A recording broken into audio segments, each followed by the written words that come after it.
Sometimes when I'm with my students, I'm reminded of the anguish I went through in trying to invent myself. I'm sure you went through exactly the same wrenching process yourself.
For me, it's perhaps, other than the poem, the most compressed medium in art that we have as a culture.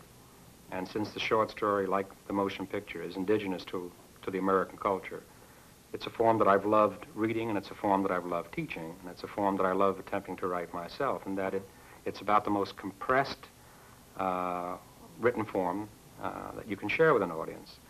And since the American short story didn't have its birth in a paperback, full-blown, it was designed for people in a hurry who were riding the trolley cars, who read them in newspapers and magazines and in serialized fashion.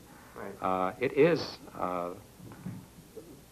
perhaps the format which should entice people who are part of that fast food culture, the caveat being that it's a fast food form with substance. The American short story is not meant just to be a pulp thriller or a way to fill in a half hour of your life. It can be read several times.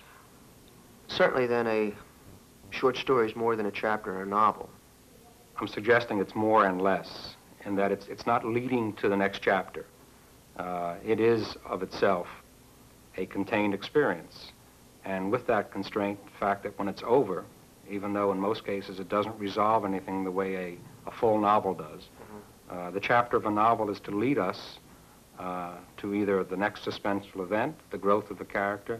The short story, and its very compression, indicates within those few pages that a total experience has occurred for a major character and hopefully for the reader. I was wondering, you've read many short stories in preparation for the series. Did you find the protagonists in the American short story any different from those that you would find in novels? I think I would qualify it by merely saying that the novel of the last 10 years in America comes closest to the short story of the last 100 years in terms of its central character. If you think of Saul Bellow or any of Updike's more recent work, or John Cheever, they are characters who are not swashbuckling, gigantic mythological characters. They're people who undergo the same daily pressures, the same indecisiveness that the characters in the short story undergo. But that's a recent phenomenon for the novel, and certainly I'm not sure that people are going to be forever after wanting to read novels about next-door neighbors. What the short story, I think, intentionally sets out to do is to give us a chance to see our neighbors in a more perceptive light. And it may be an act of artful audacity, of boldness, to say, we're asking you to look at people who are not living lives that are so terribly romantic and adventuresome. Bob, are you saying then that Andy in I'm a Fool, Bernice in Bernice Bobs Her Hair, and David in the Richard Wright story are all very much like us? They're just regular people struggling. I think the denouement, the way the stories end, and we don't want to tip that off now, may be more dramatic than life is itself. But the conflicts that the characters undergo, Andy in I'm a Fool is caught in something that we all do every day of our lives in terms of inadvertently or not stretching a truth in order to win favor. How do you do?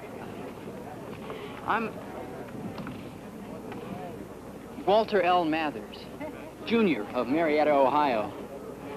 My family has this place down on the Ohio River, a big old house, kind of stuffy for some taste maybe, but we have the most beautiful stables you've ever seen. And Henry, would you like a cigar? Bernice, even though supposedly the role of a woman has changed dramatically in the last 50 years since the 19th Amendment, is caught up in having to assimilate the social mores, the dating patterns in order to win favor. But now you have to perfect a pathetic look, too. Why? Well, it comes in handy in certain situations. With men? Well, of course, with men. When you go east to school, you're going to run into Babs Finley. The one who got fired from Miss Walker's? Oh, well, she's been fired from 3 schools that I know of. Maybe more. Anyway, she has probably got the greatest pathetic look of any girl in our generation. How do you do it? Open your eyes wide. Now you droop your bottom lip. And you look straight into the man's eyes and say, I hardly have any bows at all. I hardly have any bows at all. Not bad. And certainly David in Richard Wright's story, a young black yoked to a plow, dependent upon his family, really having no place to go except out of that environment, is not a dated character. Come on, Jenny. This here's the last row today. Tell you something, I'll be glad it is. Yes, you too, the way you dragging. These ground's so hard. I hate it when it gets this way. The 3 of them are young adults, and yet they appear to me, and I hope they will be for our audiences, to be young adults with whom we can identify for all time. I know you've been very concerned with fidelity between short story and the film that you make. I was really surprised when I read Soldier's Home to find that a character named Kenner was not in the story. The Soldier's Home is about a young man who needs time, and he needs to process things internally. The way we try to find at least visual analogs, visual equivalents for Krebs's agony, his angst, is to not invent characters who don't appear within his own interior experience. He talks about meeting other soldiers. Christ, what do you want to do? Just mope around forever?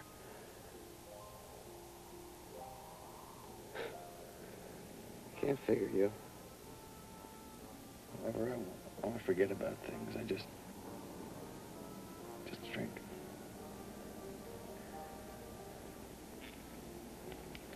Drink and find a woman. I want to remember the good things.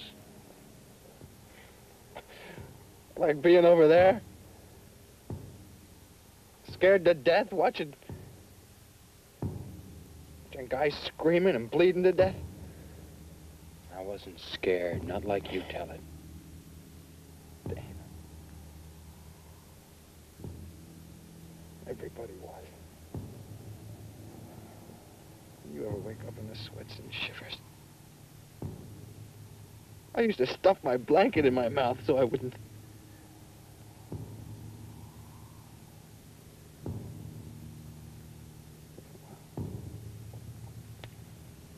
I was scared.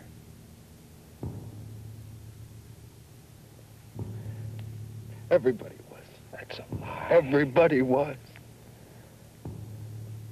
Only one thing worth remembering over there. Damn woman. No names. No faces.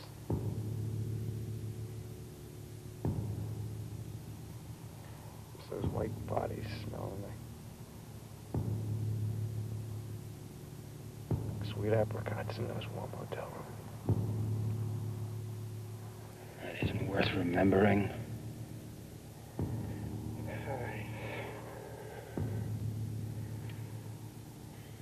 So what is worth remembering? Being a good soldier. Doing what you had to do. Being a good soldier? You're crazy, Krebs. You really are. You lie, Kenner, about everything. Don't call me a liar. It's not worth it. Shut up! Hey, you all right? I don't need a friend like you. Hey, wait. Go on. Go on, Kenner!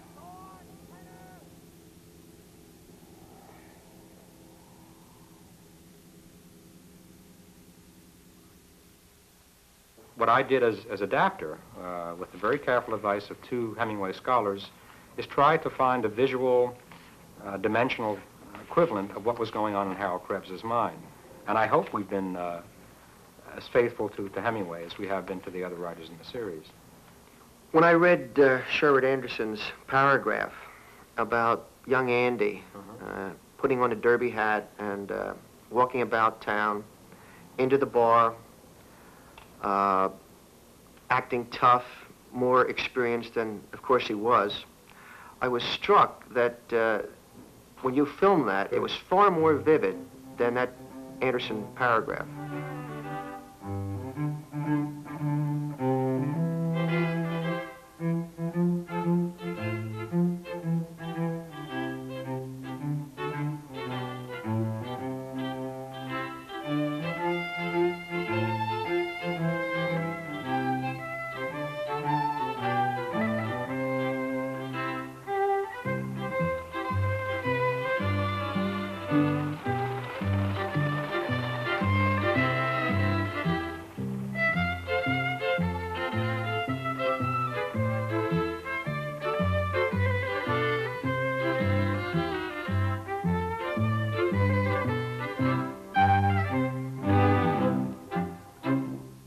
I think if we succeed with the Anderson story and with hopefully all of the stories in the series, it's because of the ability to do what film should do successfully. If it's going to attempt to translate great literature, it should work well within its own medium. And the medium of film done well is physical gesture. It's the ability to portray action in one movement. Which is done well, but done in a much different format than obviously the printed page. I love that moment when you had Bert straighten Andy's tie. And I also noticed you changed the bumping in the story to the young man offering or asking to have a cigarette lit. Yes. Why did you do that? Sometimes those things are not merely accidents. They're parts of collaboration as you move into the filming. I'm not sure whether Bert very gently straightening Andy's tie, which is about as paternalistic and gentle a thing as a father can do for a son. I'm not sure whose suggestion it was, but certainly it was our attempt to make vivid something that's more than hinted at in Sherwood Anderson's story. Hey, you going someplace special?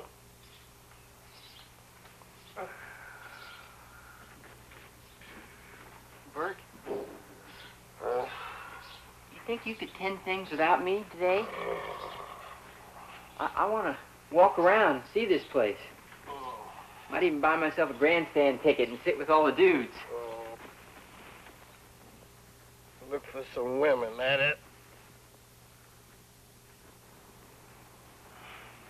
Do I look all right? Nope. Come here.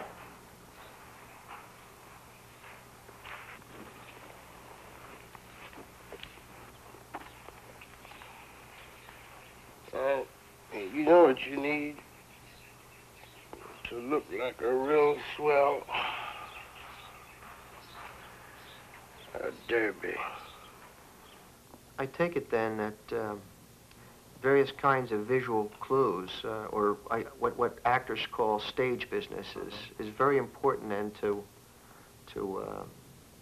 making points about character, Bob? It's the excitement and the mystery of filmmaking if it's done well.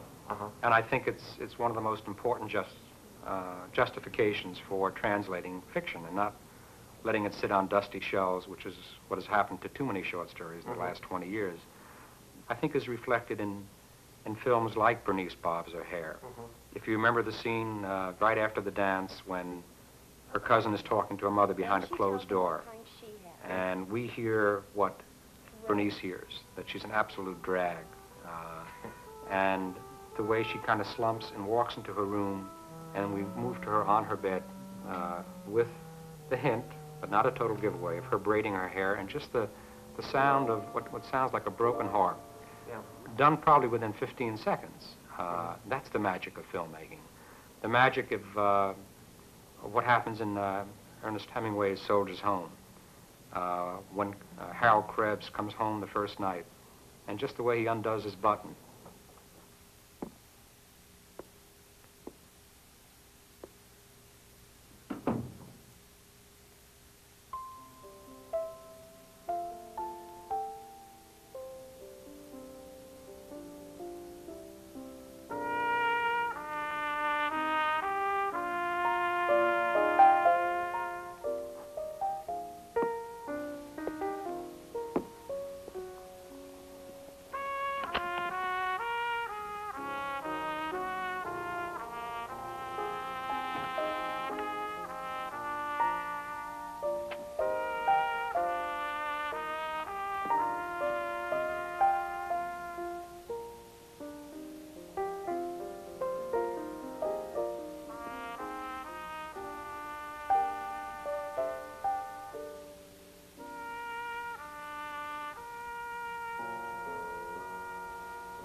Bob, are you saying that this is one of the advantages in switching from the print mode to the film mode? Being able to deal with physical action in such an incredibly concrete way that...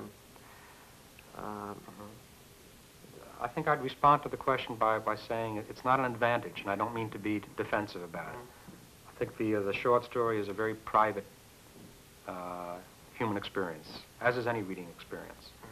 And to say that reading Richard Wright in the quiet comfort of our study or in our bedroom or wherever we find our reading most relaxed and privileged, that experience in no way is improved for a human being by seeing it on film. I'm being very honest about this. I think what the advantage of translating to film through physical image is that it does make it something that's accessible to lots of people at one time. And I really don't want to be in the position of either defending the story, which will survive if people continue to read it. And that's been one of our concerns, that the short story is not being read. There is no outlet for it. And perhaps film will not legitimatize it, but it will reintroduce people who have loved good short stories, and certainly for new young audiences, part of our fast food, on-the-move culture, who may never have heard of Richard Wright, quite literally, or Ambrose Bierce, or John Updike, that it will make palatable, not as a sugar-coated introduction to literature, introduce them to characters who become important because they've seen them, and then go back to the private experience of being able to read that chapter. I don't think anything is lost. I don't see how younger audiences can resist the plight of Andy, Bernice, and David. We would hope so. What we hoped is that the stories would appeal to younger readers, certainly, but the appeal would be based on the things that maybe they're afraid to express to their own friends or their own teachers or their own parents. And through the vehicle of the story and the film, we'll recognize that writers of centuries gone by, or at least 50 years ago, were experiencing the same growing pains, the same sense of isolation, of being an outsider. The rite of passage is not just limited to adolescence. Hardly. I noticed, for example, in John Updike's The Music School and the James story, Jolly Corner, that both of those characters seem, they're going through some incredibly deep self-assessment. Quite accurate. And I think if one were to find a thread and not invent one, that the choices of Spencer Bryden and Jolly Corner and Alfred Schweigen, who are obviously not kids, they're not adolescents, they are human beings in the middle point of their lives, a theme that's quite common to us who sit here now. And what Alfred Schweigen in the Music School and Spencer Bryden in the Jolly Corner are really all about is trying to make the same sense of discovery that Bernice and Andy and David are trying to make in their lives. What is your hope for this film series in that light? The answer to that, Frank, is twofold. And the first answer is interrelated, in that our goal had been to get new readers, those who are new to our writers like Hemingway, Updike, and Fitzgerald, and also older readers who've neglected some of the masters of American fiction, to rediscover what our literary heritage has been. And along with that, to make viewers of this series much more articulate about how film can work, what its responsibilities are, not only in translating literature to film, but how film can work, hopefully, with a degree of integrity. And the second answer, which I think is more personally important to me, is that having been lucky enough to have, through the selection process, found 9 stories that are ambiguous. They end with no pat formula, as does a good deal of contemporary television. They end with questions not answered, which is pretty much what makes the short story so special. And they do something else. And they do it perhaps vicariously at first. They say to an audience, here's Andy, having his growing pains, having told a lie, or Bernice, or Alfred Schweigen, trying to survive some very stormy days, undergoing experiences that are very, very painful. And what it says to an audience, legitimatizing for them, is feel. Don't be embarrassed, because we are a culture, and I think it's unique to this culture, which is split in that we treasure our privacy. It's been part of that frontier spirit. And at the same time, we almost hunger for a chance of communal coming together, usually during times of great loss or grief or jubilation.